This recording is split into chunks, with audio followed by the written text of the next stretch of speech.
I'm loving it too. All right. Well, it's 7 p.m. on the dot, and to be respectful of everybody's time, we're going to go ahead and get started. And I'm so happy to introduce tonight Maria Cade. And if you recall, was it a month or two back? She's the one that did the news segment on our Stage 1 celebration. So she's with First Alert 6 News. And tonight she's going to spend a little time here with our heroes, helping us learn about strategies regarding, performance anxiety and imposter syndrome and putting ourselves out there in a public manner. So before we get started, I'm going to ask that everybody put themselves on mute, except you, Maria, because you'll be talking. And then as you go to speak, of course, you can unmute yourself.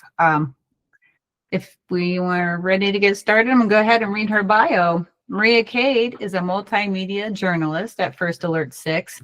She is the alert desk anchor for Daybreak. She joined the First Alert News team in July 2024 after working at WTAJ News in Central Pennsylvania, where she covered all things Penn State and Central County as a state college reporter.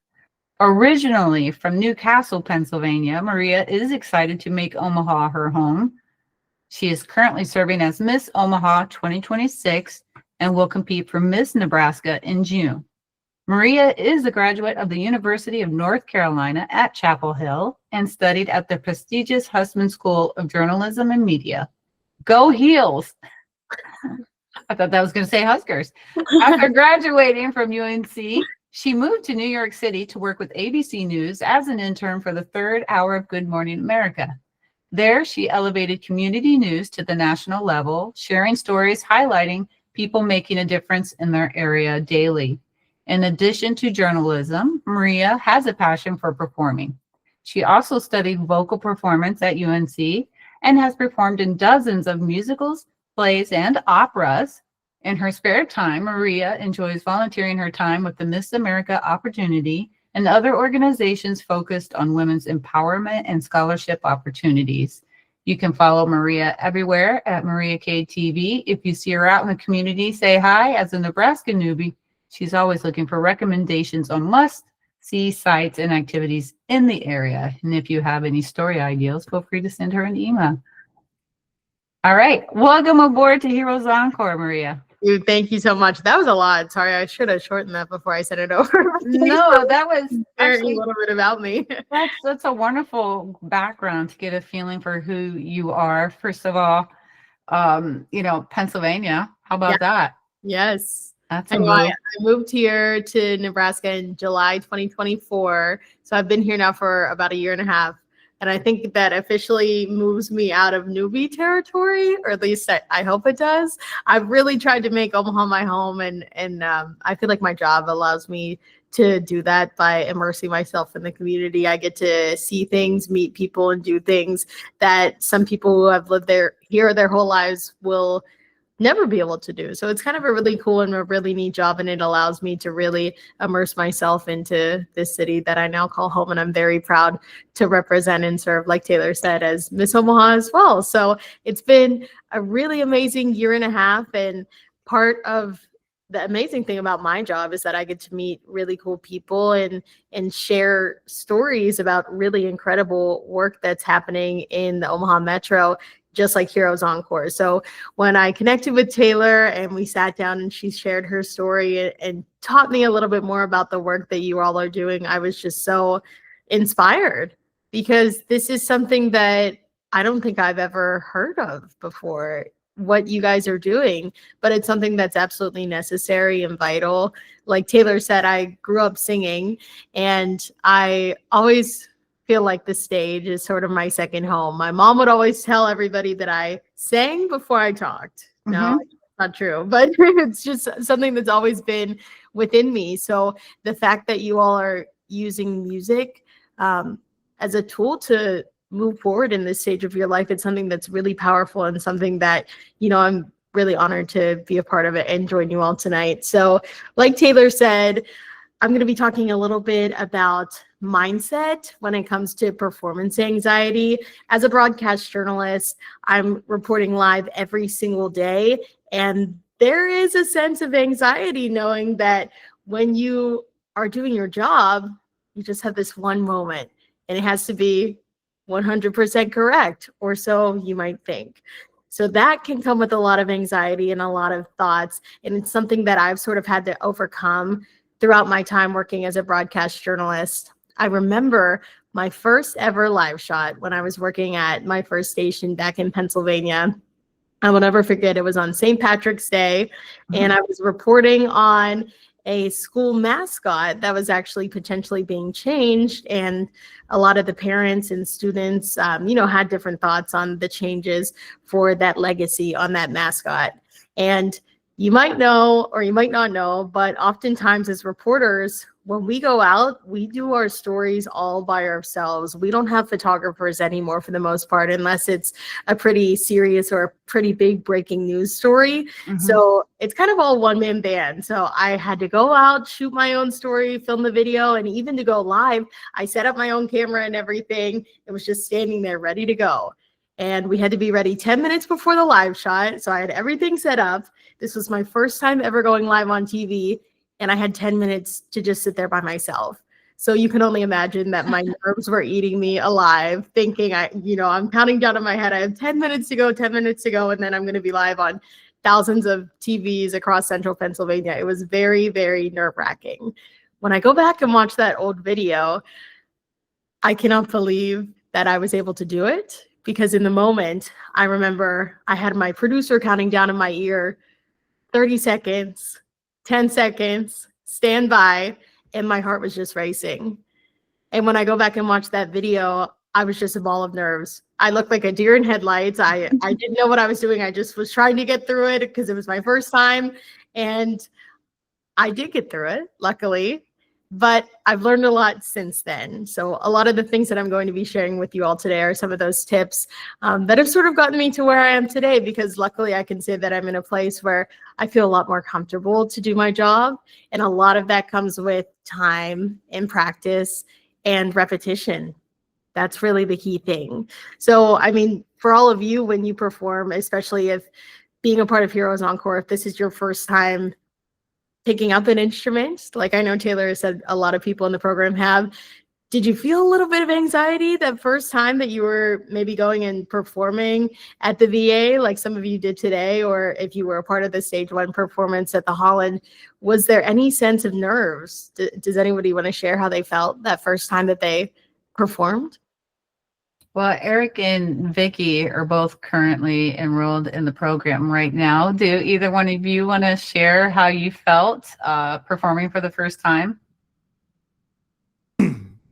Sure. Kind of similar to what you were saying, Maria, as the heart was pounding and everything.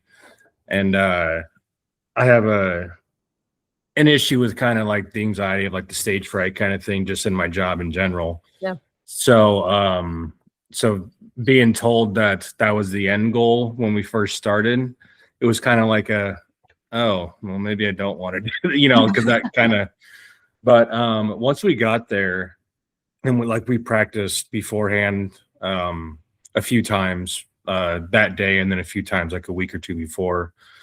And it just kind of like what you're saying is that repetition and everything, just so like you got it down. And knowing that it wasn't just me up there, I feel like if it was just me, that would have been a little bit different. Yeah. But knowing that I was surrounded by a bunch of people that, kind of same thing, they were going through the same stuff, helped a little bit that, I wasn't alone, just kind of like the military in general, one team, one fight kind of thing. But no, initially, when we first started walking up there, heart racing, palm sweaty kind of thing. But then once we sat down and we just started playing, it just kind of started to flow naturally. So that was my experience anyways. And then afterwards, it was just I'm done, just kind of like a deep breath.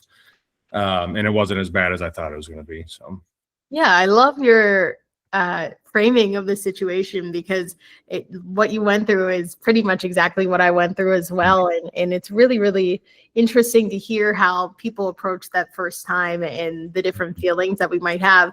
And I know for me, when I was going through that, I thought, all of the other people who I've looked up to in the TV world, they're always, doing incredible work. I must be the only person to ever feel like this. But all of the other people who I've spoken to, colleagues, mentors, they all felt that way too their very first time. So I think it's really important to know, like you said, Eric, that you're not alone if you are feeling like that. And everybody sort of goes through that every time, sometimes when they get on stage in a pretty high stressful situation. So some of the things that I like to do when I feel nervous, whether it be for something with my job, something as Miss Omaha, performing on a stage as well, is sort of reframe the situation. This was something that one of my mentors taught me when I was going through my vocal performance studies at UNC. A lot of times when I had a big performance, I would always feel very nervous because there was a lot of expectations surrounding that. And I felt like I had to deliver, especially because this was something for my education. I was getting graded, adjudicated on these performances and everything. So it was kind of a really high stressful situation. But my vocal teacher always told me the reason why you feel nervous, it's not because you can't do it or because you're scared, but it's because you care. And I think reframing the situation and having that mindset really helped me digest those nerves, especially when I was going into a pretty high stressful situation, because I knew that I wanted to do my best because I love to do it. And I wanted to be the best and share my talent to the best of my abilities. So thinking about that and thinking about, I'm feeling these butterflies, my heart's racing because I just want to be the best that I can be instead of maybe I don't want to mess up or I don't want to make a mistake. That really helped me. Another thing that I try and do when I go on stage for a performance is sort of ground myself, because a lot of times I know that I can get into my head when I have performances, even on TV as well. If there's a really big story that is really important and I know that I have to get all the facts right, make sure that everything is communicated properly to our viewers. Sometimes I can get in my head about that and be thinking sort of up here and a little bit all over the place, scatterbrain, but grounding yourself and knowing that you have all the ability to do it right, because Eric, like you said, you've practiced and you've done that repetition, that's really helped me too. A lot of times as well, when I am ready for a big performance, it might be the talent competition, because we do have that within the Miss America opportunity. I always like to do one thing to get myself ready to go in, to sort of ground myself and settle, something physical. Normally for me, that's actually taking my hands together and clasping them. Just like feeling that and knowing, I'm connecting my brain and my body. I'm still here. I'm still present in the situation. That normally helps me as well when it comes to just really grounding myself and making myself present in the moment. So those are probably the three things that I'd say that I try and keep in mind when those nerves come up. And the main thing to me is that repetition, doing things beforehand so that when you're actually in the moment, the big moment, then it's just second nature. Because a lot of times if you don't practice, if you don't put in the work beforehand, then those nerves can really come up because you feel underprepared or you feel like you haven't done enough to get ready. But for me, practicing multiple times and doing things over and over again, that has really helped. And I had a dance teacher actually who used to tell me, not practice makes perfect, but practice makes permanent. So when we would do different routines over and over again, it wasn't to make it absolutely perfect, flawless, but it was to make it so that we felt comfortable enough to continue and perform the best that we can without getting in our heads.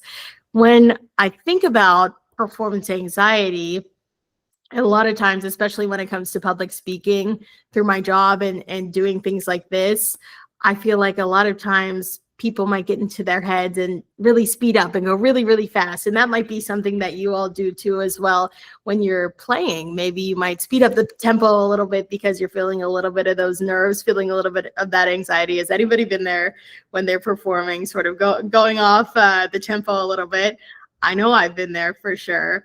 And the same thing, I just try and keep in my head and in my mind, keep grounded, keep breathing. I know it's very hard, especially when you're on a stage with all the lights on you, with everybody looking, but just remembering that in the moment, it's just you. doing something that you love, something that you've practiced, something that you've prepared for me, that's really, really important. But I know a lot of times when we have anxiety in any source, sometimes it might be hard to verbalize that. I know that I've been there a lot of times, especially when it comes to competing in pageantry. When I'm in a high stressful situation, maybe preparing for a competition, I feel like I don't want to burden other people with that anxiety. And I kind of just hold it all in myself. That's something that I used to do when I was first starting to compete, but I realized that it's a lot better, and it sort of helped me a lot more to get rid of all of that stress, to verbalize that and share that with somebody. So if you have somebody in your life who you can talk to and say, hey, this is eating me up a little bit. I'm getting in my head a little bit ahead of this performance. I don't know what to do. Can we talk about it a little bit? Or say, here's some things that I might need from you to help support me so that I can do this. I think that's really, really important, to have a person that you can talk to and verbalize that to, instead of it all just building up and festering inside of you. So I know that was a lot, but does anybody have any questions or thoughts or anything that they can relate to for some of those key points? Has anybody ever tried any of those things before a performance? Well, I will say that, first of all, those are all great tips and insight. And one of the sayings we have here in Heroes Encore is good stress is still stress, and a dysregulated nervous system can't tell the difference. So the key points that you're hitting on here, what I'm hearing is you've got to learn ways to regulate your nerves prior to performing. And that's unique to each person, because I'm hearing you say, like, you clasp your hands and you do this and you do that. For me, I have a go-to song and I have to put it in my ears and I have to crank it. And I'm not even embarrassed to tell you, it's Eminem's Lose Yourself. I love it. Yeah. So to verbalize it, I just walk up to my daughter's usually my appointment. And I'll just go, Mom, spaghetti. Like, that's all I have to say. And she knows what I'm saying. Like, I'm really nervous. So I'll just be in the back going, Mom, spaghetti, and, just trying to get myself up. But similar to what you're also saying as well is, if you've practiced and that this is something you love to do, then I think the third thing that I would add to that would just be, have compassion for yourself. Like, what you're doing is live and it is stressful, and to just embrace any mistakes. Like, one thing we haven't covered yet is like how to, cover a mistake. If you really like, okay, here's a great example. I was performing at a writer's round the other day, and they were like, play your own songs. I'm like, this is great. This is the first opportunity I've really had to put my songs out there. First song, blanked all my own lyrics. I'm like, I wrote the damn song. I can't remember any of the lyrics. But the crowd got really loud. People were leaving that had just performed and they were talking. And so that distraction pulled at my ADHD and my brain just blanked. And so I was just like, well, anyways, it's on Spotify, so you can just look it up. So just embracing the fact that, like, I'm not perfect and this is no big deal at the end of the day. Well, and when you say all of that, Taylor, that's the magic of a live performance. Yeah. Those in the moments that are not perfect and that show that you're doing this right now in the present. I mean, if somebody wants to hear perfection, like you said, you have it on Spotify, that's the perfect version that you crafted and that you wanted to share with the world.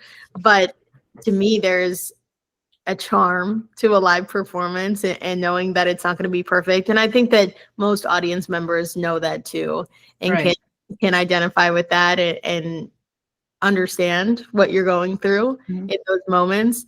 And hopefully they'll have that same mindset as me. And I know a lot of other people that adds to it, because that live performance only happens one time. The next time you perform it, it's going to be completely different. I just said, let me restart the song. Nope, still lost the lyrics. We're stuck here. So just embrace it and have fun, like learning to let it just roll off your back. Now, me doing a writer's round is definitely way different than you performing live on the news and reporting, the urgent stories that are happening in our area. So certainly there's different levels there of stress and expectations. So the reason why we pulled this element into our program, because the program that we did prior was just guitar lessons. And that was wonderful. You want to learn to play guitar, we give you the basics. But what we were hearing is like, number one, I didn't have a reason to keep practicing.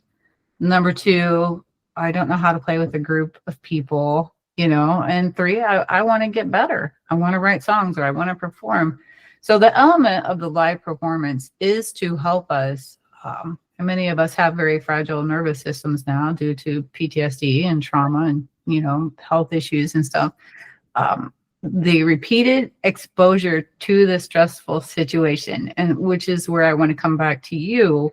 You started out in high school performing all the way up to live news reporting. How did your nerves evolve through this process to where, now when I get up on stage, I look way more relaxed than these new performers, because I'm like, yeah, I've been up here before. Let me just run you through the ropes. How did that evolve for you? I think that it was really the repetition. At my last station, I was live every single evening. I was on the evening shows there multiple times a day, probably 3-4 times. And again, I was just by myself. It was just me and a camera.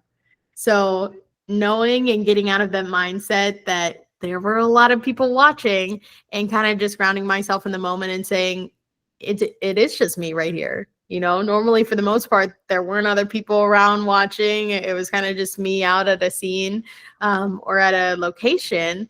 And that sort of allowed me to recognize that and believe that it was just me in the moment, and sort of get out of my head of, oh, everybody else on the outside is watching. I have to meet all these expectations. I have to do all this for all of them.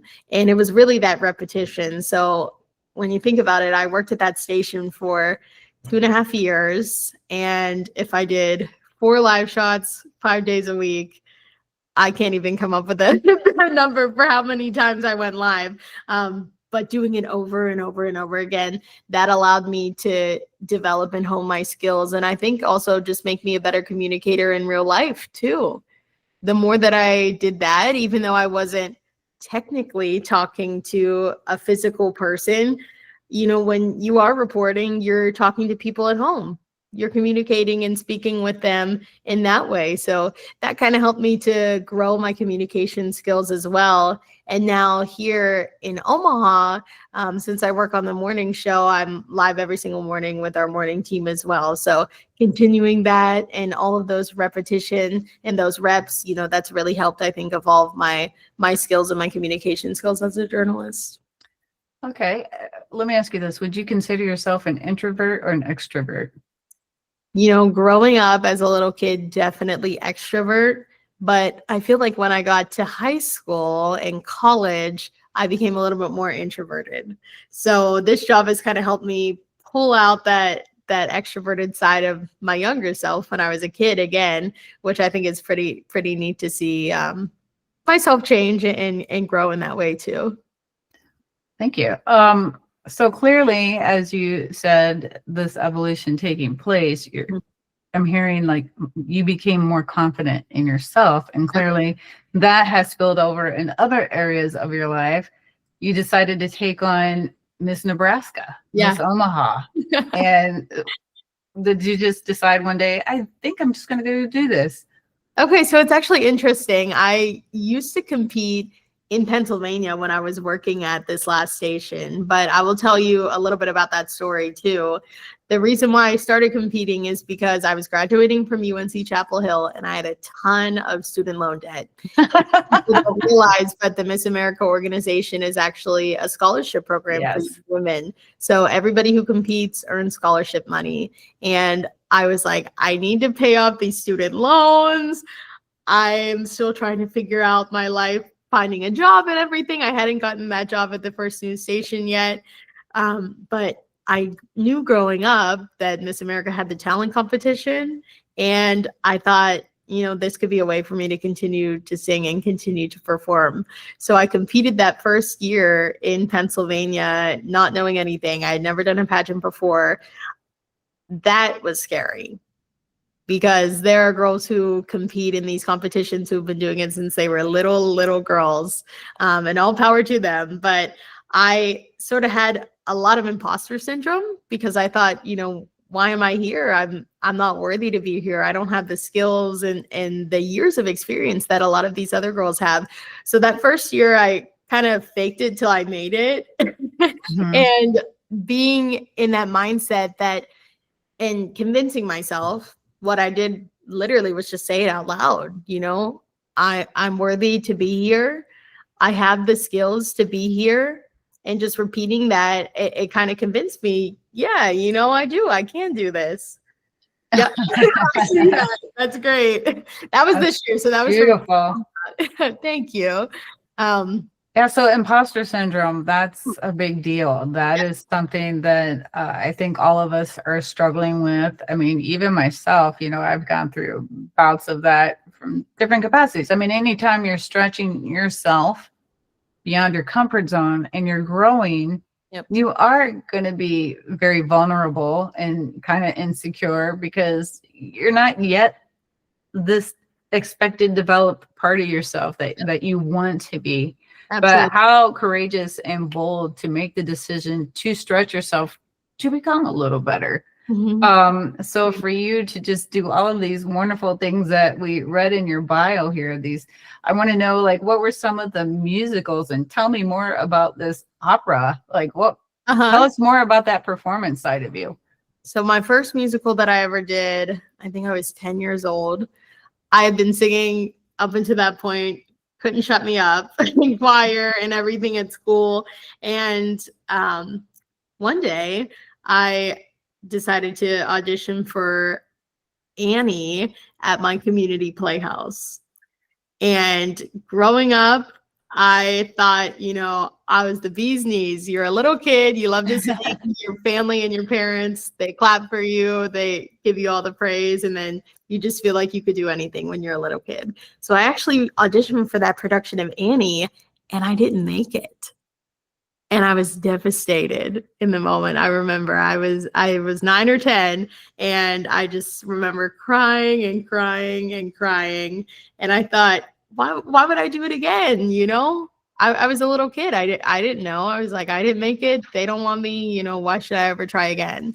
And it was my family that convinced me, go back and try it again.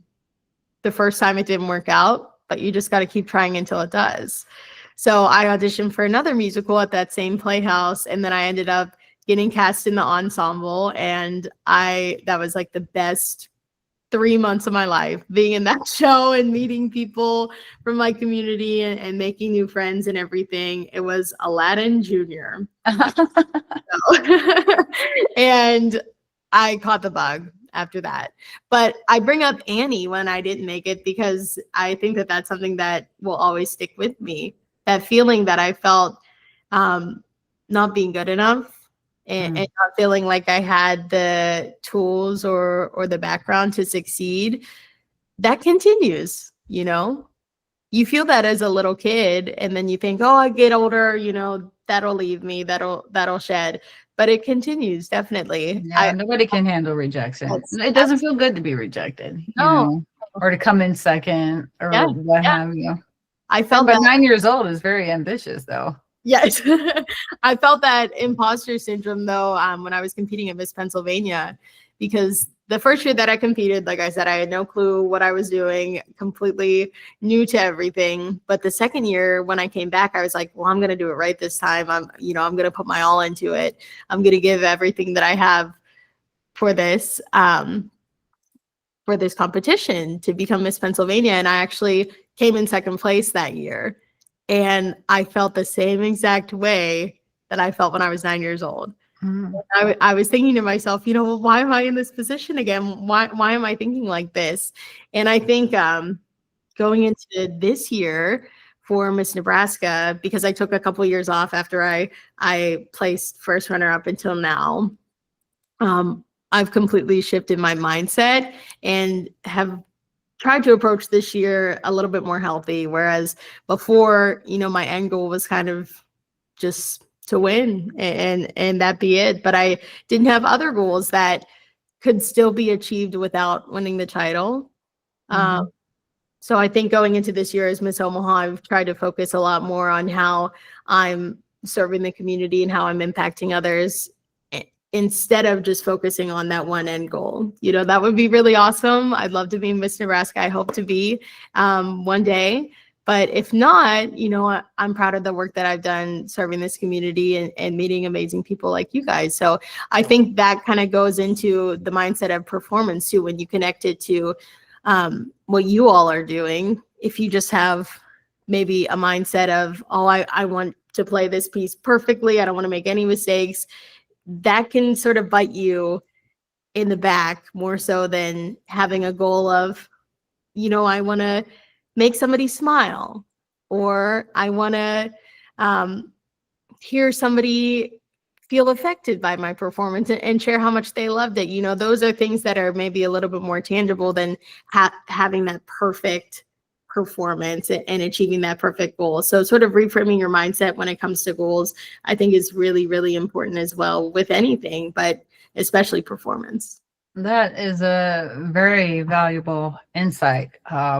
Yeah, to look at more than just the final outcome, the final product, is the journey that it took to get there and the other impacts that were created through that process. So that's amazing. I want to just pause for a moment and see if anybody has any questions. The question on everybody's mind: imposter syndrome. Mm-hmm. Explain that. So for me, when I think of imposter syndrome, I think about that first year that I was competing in Miss Pennsylvania, and all of the other girls who were competing with me had a bunch of experience, but they also had a certain look, a certain vibe, maybe a more traditional look when it comes to pageantry. I've always felt like I was more of a non-traditional candidate just because of my background and who I am as well. I'm actually part Taiwanese and part Italian. My dad's from Taiwan. So that was a little bit unique too. I didn't really see myself represented in a lot of different spaces because of my racial background. And being there that first year, I was looking around at all these girls. They're incredible. A lot of them are still my friends to this day, but I felt like, I was kind of the outlier. I didn't fit in. So it was like, why am I here? I felt like an imposter. And I felt that way on stage as well. Taylor, you talked a little bit about my time at UNC when I was in UNC Opera, and I actually did not start performing classically until I got to college. So it's kind of a similar situation where all of my peers who were in UNC's vocal performance program had been studying classical vocal performance for years, middle school, high school. They had a lot of training versus me. I had more of a musical theater background. So when I went into that program, I really didn't have any of the technique. I didn't have any of the experience. I didn't even have any of the historical knowledge of a lot of these operas and a lot of these pieces that we were performing. So I felt like I shouldn't be here, They know more than me. They've done more than me. Why am I here? Why should I be worthy to be here? But it was the mentors, the directors, people in my life who, came to me and told me, you are worthy of being here. Maybe you might not have all that experience right now, but the more you do it, the more you will get to that level. And it's really all about doing and continuing to do. So I remember my first opera at UNC. I didn't even know the composer. And all of my friends who were in the program, they were like, what? How do you not know who this person is? And I was like, I don't know, but I'm willing to learn. And I think knowing that you're at a starting point, but being willing to go on the journey to get further is really vulnerable, but really, really important. You have to be willing to take that first step, or else how are you going to grow? How are you going to get better?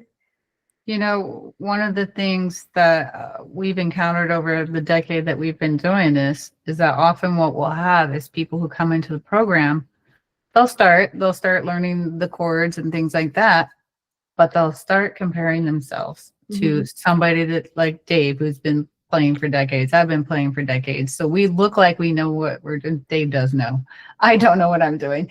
But and they'll get very intimidated and leave because, well, I'm not as good as you. I'm like, well, yeah, you haven't put in all the hours I've put in yet because this is your chapter 1. Yep. But the only way you get there is by putting in the hours. So join the circle and let's go. Like, you know, we're our harshest critic, especially our group of heroes here. Everything, you know, we did in life that we were trying to do was like life or death.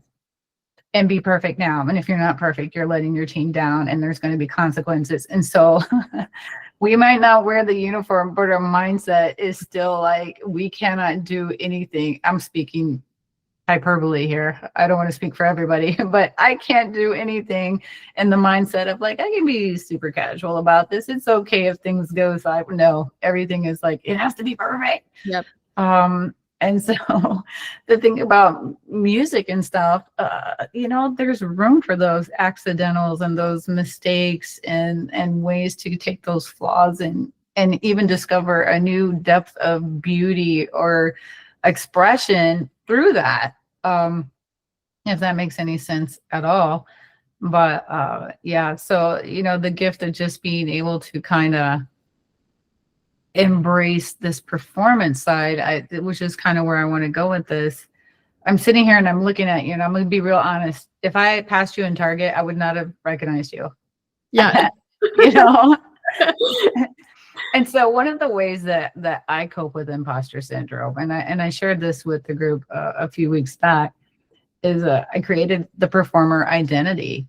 So, and I got that idea from the fact that when I would show up, you know, in the military, who I was at home was mom and wife and whatever. But the second I laced up those boots and I was in that uniform, I stood up. I was like, you know, I'm the airman. I'm ready to go to work. I'm ready to serve my country. Like there was this thing that clicked in my head.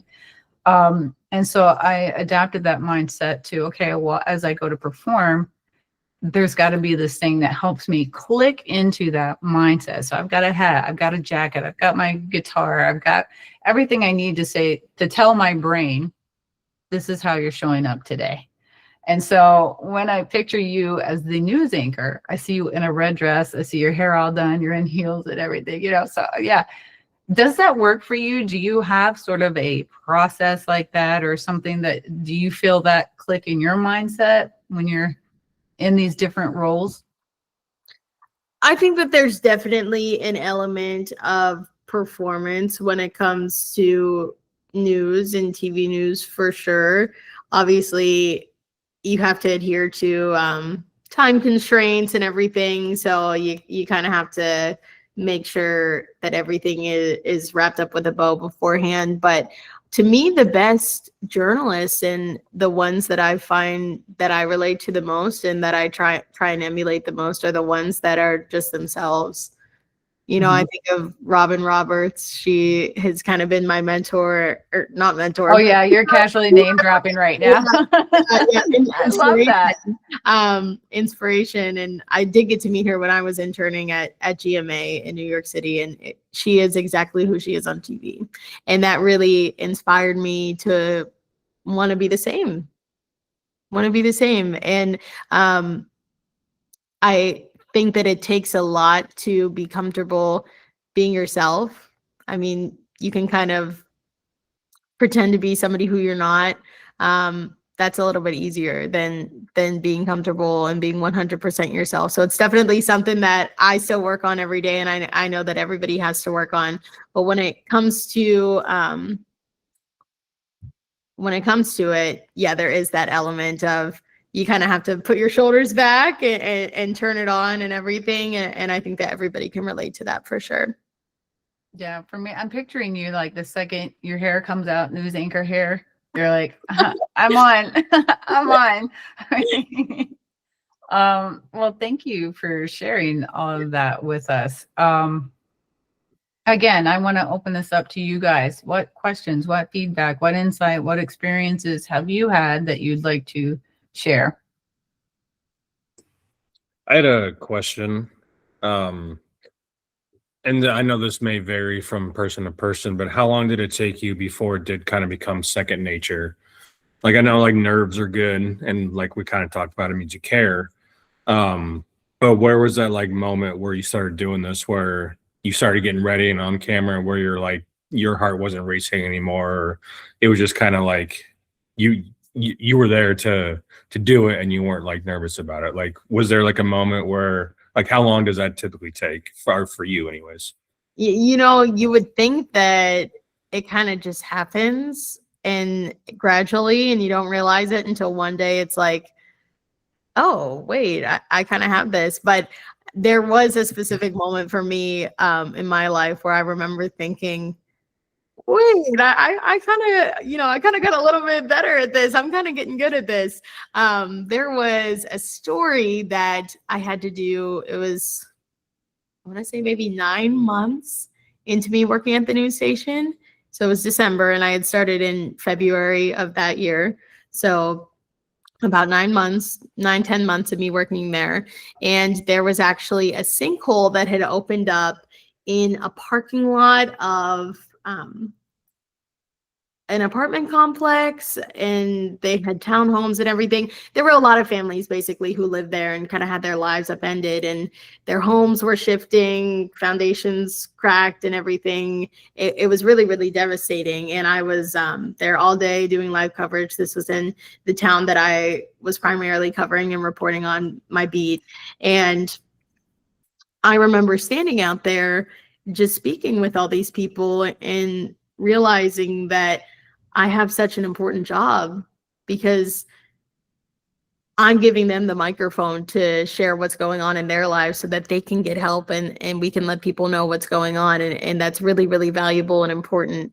And it was kind of in that moment that I was like, oh, okay, I think I got this. I feel comfortable going out, speaking with people, conversing with them, and then effectively communicating, sort of a really big, intense topic into something that's digestible and something that everybody can kind of understand, which is pretty much the basis of our job, is to make sure that we're relaying high complex topics in a way that everybody can kind of understand. So I'd say it took me about 10 months to get to that point.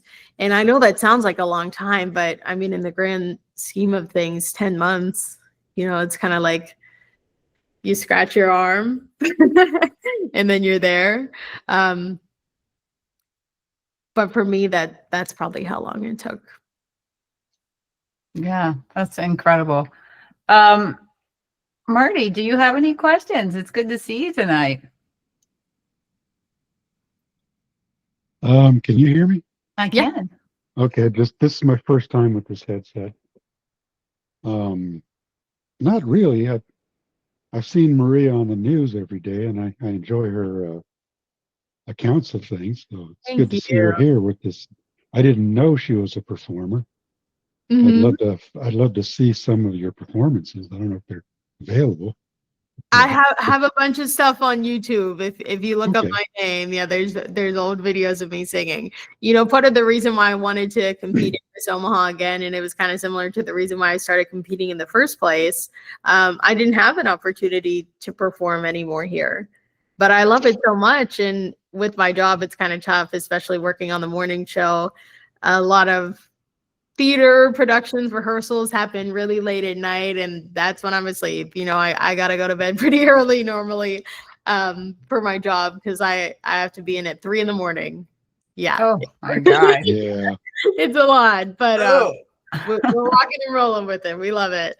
But yeah, I knew that I wanted to get back on a stage. I just missed it so much. There's something magic about performing and connecting with people through music, for me, through song, that I just missed. So I'm glad to be able to do it. And hopefully I'll be able to share it more now as Miss Omaha. But yeah, I know when I first won and then I started sharing a little bit more about my talent, a lot of people, even people who I work with, they're like, I had no idea you even sang. And to me, that's kind of interesting because it was such a huge part of my identity, especially growing up in college, obviously. So hopefully through this, I can kind of, let more people know about that side of me too, because it's definitely a huge part of my life. So how did you end up in journalism? When I was trying to figure out what I wanted to do when I went to college, if I could do anything in my life, honestly, I would perform just because I love singing so much. But there was a little birdie in the back of my head that was like, oh, maybe it's not as sustainable as you might think. And,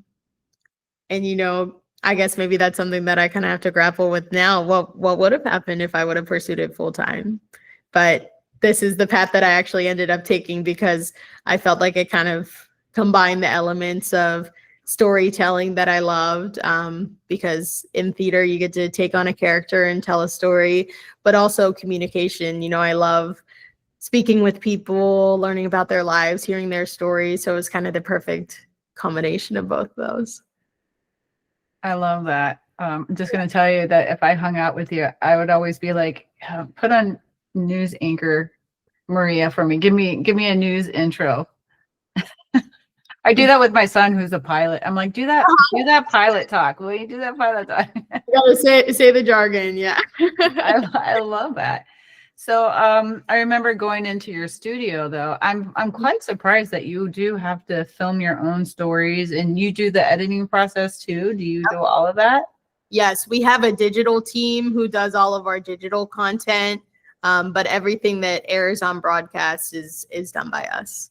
Because I was sitting there, I was waiting for the camera guys, and I was like, and you're like, click, okay, we're gonna start recording now. And I'm like, where's the camera? I didn't know where to look. I was like, where's the camera?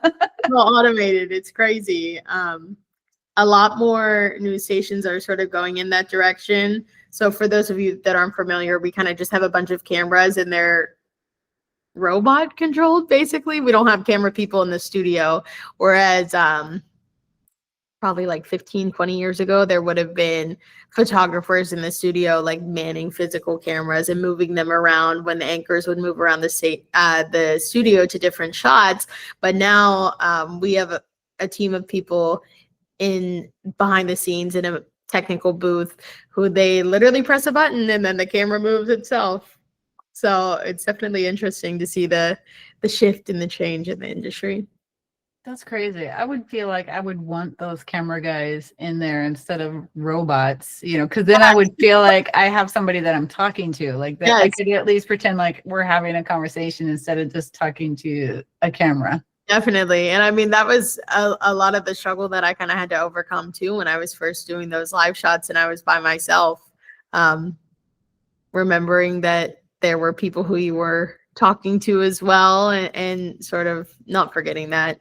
It's tough when there's not somebody there, for sure.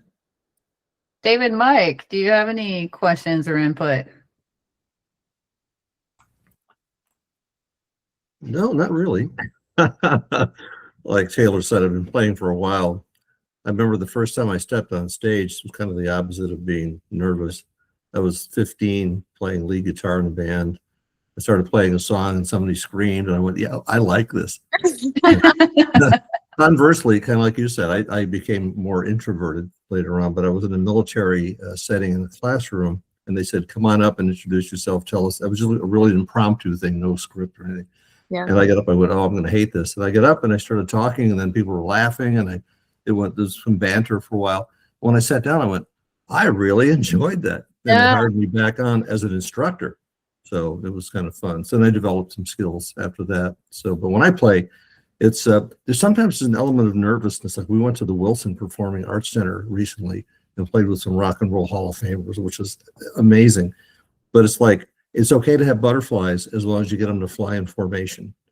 Mm. So it was good. It was that good stress, and it worked in our advantage because we had a ball. It was great. So I really enjoy doing that. And I try to be a mentor to my students. And when we talk about performing, then we'll be getting into let's be confident. Let's prepare. There's no substitute for practice. Like the fellow walking down the street and saw a violinist. He's on his way to Carnegie Hall. He said, "How do I get to Carnegie Hall?" And the guy said, "Practice, practice, practice." No substitute for that. So it's pretty good. You're funny. Go ahead. Thank you, David. I love You're that. Anna, how about you? Anna is also a current student, just learned to Awesome. play bass guitar and is soon going to be taking vocal lessons. Oh, good for you. Thank you. I think probably to get back to what Tony was saying about imposter syndrome, I think an important element of imposter syndrome is that being exposed as a fraud. You know, having everybody realize, oh my gosh, you know, even though you have the skill set, you know what you're doing, you're capable and you're competent, but somewhere inside you're like, oh, please don't let people see that I'm really just a big fraud. Yeah. But I think that's one of the key elements of imposter syndrome. Definitely. And I've definitely been there. Definitely relate to that. Awesome. Vicky, how about you? Do you have any thoughts? Oh, it's all good information, just absorbing it. Thanks for presenting all this tonight. It's really good stuff. Thank you. And Vicky wrote some amazing lyrics that really moved the group. She shared a very personal story about her mom and this blue heron, and that's still, her lyrics are still sticking with me. And so yeah, it's just so great to hear the creative sides and expressions come out of this group. It grows you, you know, and I think it's so fruitful, and you get these different lenses and perspectives that you get to view life through, and through other people's eyes. Back to your point of storytelling, that's what I love too. I want to know how you see the world and to hear your expression of it. Otherwise, I think if I just saw everything from my perspective, life is pretty black and white. True. Jake, how about you? What are your thoughts, friend? Yeah, I'm probably like exactly the person that you need to talk to, because I get really nervous before I go perform, to a point that it makes me not want to perform. But I wanted to ask about like the right amount of practice. Like, is there kind of like a zone that you know you're in when it's going to be good versus like when maybe I haven't practiced enough? Or like, what have you done for your practice routines before you go on? For me, I feel like I can never practice enough. Oftentimes, if I put off maybe a rehearsal or something, it didn't yield the results that I necessarily wanted to. So I've always tried to prepare as much as possible and dedicate as much time as possible. Now I know we're all very busy.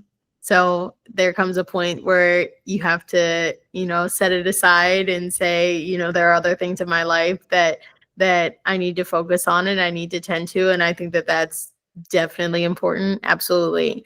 But for me, if there's something that I definitely want to give my all for and make sure that I'm as relaxed as possible, I will try and work as hard as I can beforehand so that on the day of the event, I'm kind of just living in the moment. And I think a really good example of that was for Miss Omaha.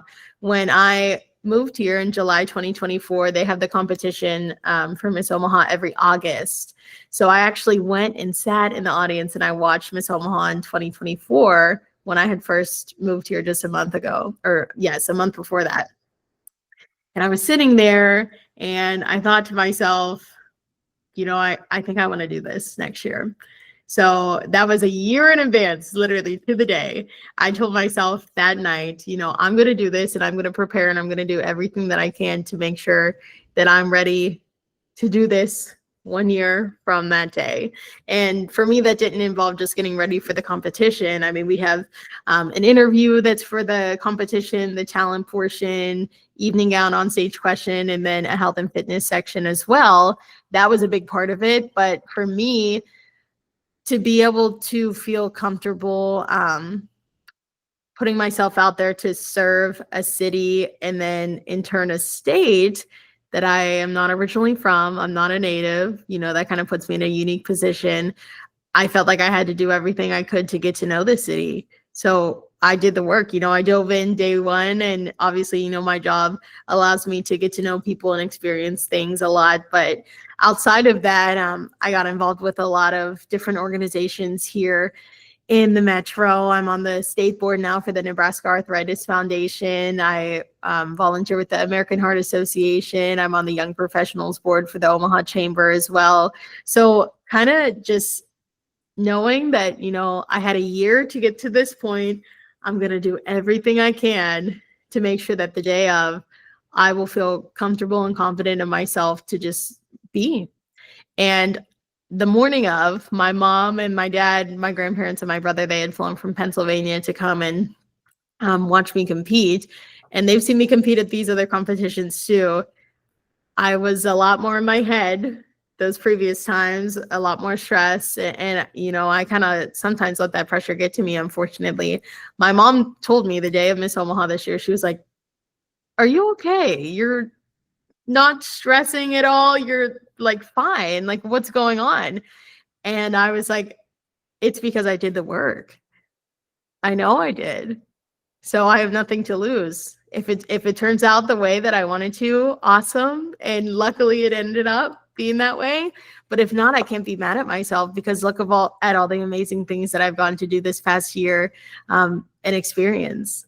So again, like we said before, it was kind of being content with the journey and not just focusing on that one end goal, but knowing that you did everything so that the end goal hopefully will happen too.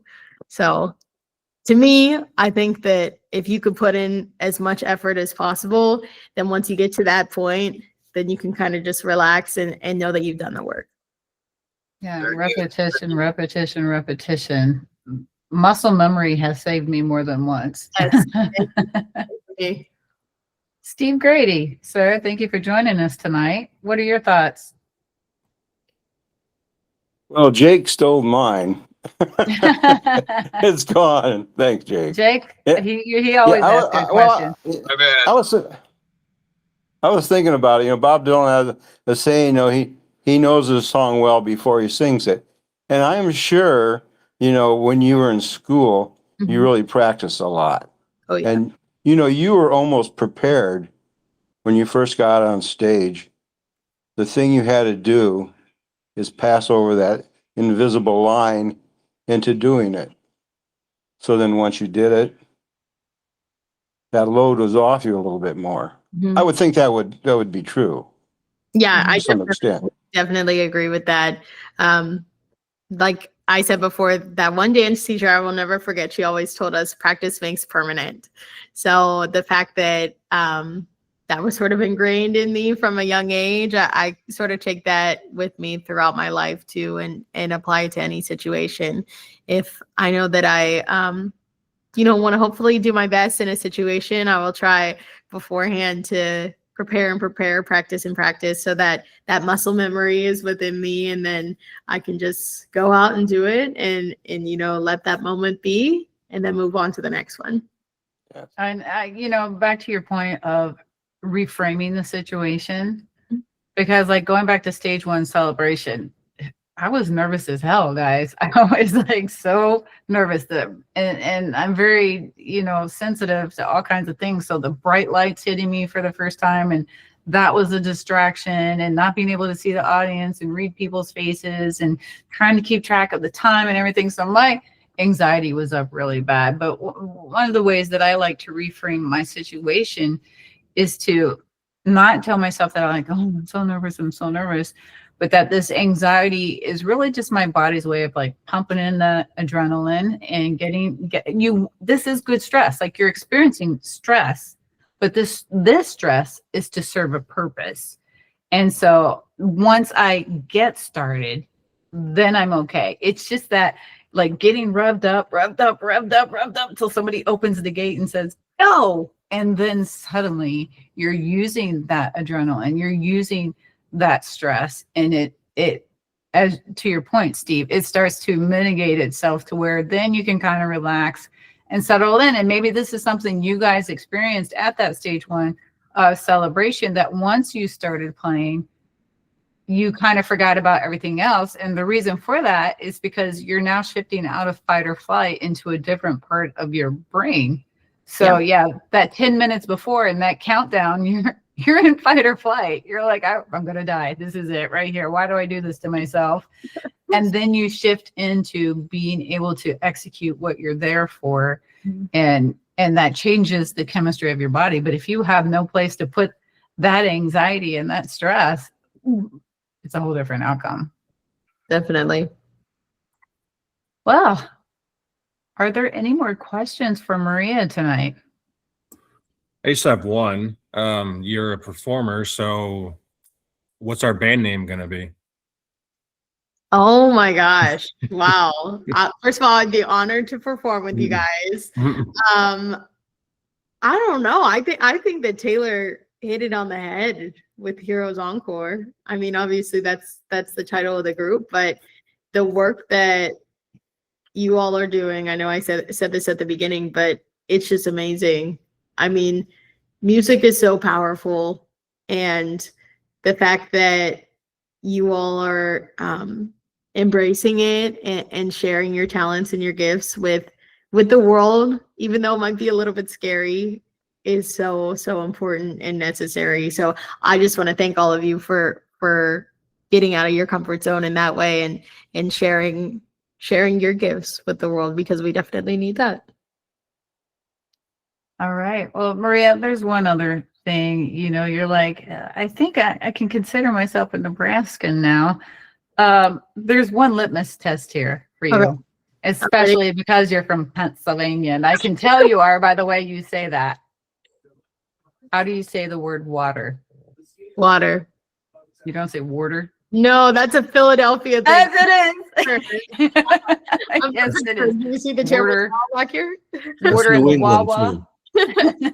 Connecticut says it that way. My mother used to say water, like quarter. I have to say Water. I forced myself to say quarter. I'm like, surely you've water had like enough. water. Right. You've had enough diction training to not be that word water. That is true.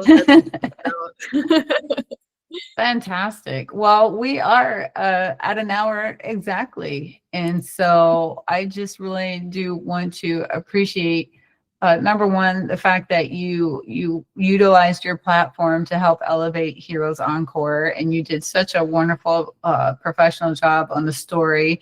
And we got a lot of interaction through that. So thank you for taking that time to do that for us. Always. And we hope definitely to have more stories for you. We do have our graduation coming up February 14th in 2026, and we'd love to have you there. I would offer up the MC position, but you sound very busy. I mean, if you need somebody to help, I'm always happy to help. So Well, then I might give you a call. I'm writing that down now. okay, that I can meet everybody in person. And it's Yes. Valentine's Day, and red is your color. So I love fantastic. All right. Me. Well, I definitely want to wish you happy holidays. And Yes. hope that you get to And for enjoy me, some thank you. time. Thank you. Yeah. Will you be seeing your family? Yeah, I'm going back home. So Going back to Pennsylvania? yes. Fantastic. All right, guys. Well, I want to thank you all as well for joining tonight and taking the time out of your schedule. That means so much that you were here to support Maria and take this time to support our workshop for stage 2. And you guys are actually pretty much at the end of the stage 2 training. I think we've just finished our songwriting course. Anna is almost finished. I think we have a little bit left to do, but these guys have been working so hard and continue to perform. And like I said, so many of them today were performing out at the VA hospital. And it's just so great to be a part of this unit in this community. But the one thing I can't forget is Eric Schultz saying that he had never heard Johnny be good before. Wasn't that you that said that? Was that at Nebraska Brewing Company, or was that Josh? Maybe that was Josh. He's insulted. He left. He's so insulted. Oops. He's like, You have to apologize. Wrong button. that Wrong was button. There he is. dramatic. All right. Yeah, no, wrong That was so dramatic, Eric. I Perfect said I timing. knew the song from Back to the Future. That makes it worse, man. Oh, I'm kidding. I'm kidding. No, but you guys, I appreciate you all so much. And if we don't have anything else, any more questions, that's it for this session. And wish you guys all happy holidays as well. And hopefully I'll see you Friday at our Cookies and Carols at Bellevue University. If you don't have any other stories, Maria, we're doing Cookies and Carols at Bellevue University. Oh, that's Please come awesome. on. I'll pass it along to my team. That's when I'm going back home Friday. Or else Oh, good. yeah. No, I'm just joking, but definitely that's kind of our last hurrah for 2026. And we have killed it this year.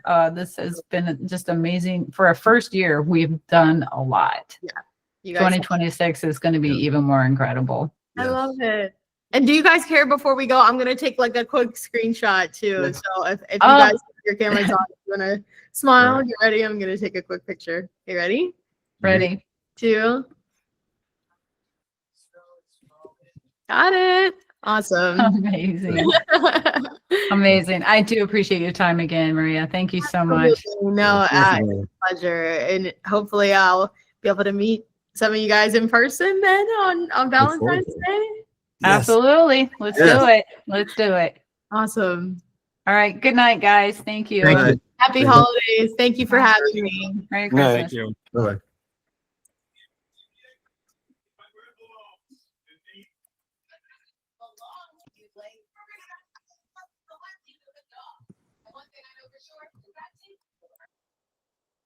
Okay, let me see how to stop the recording here.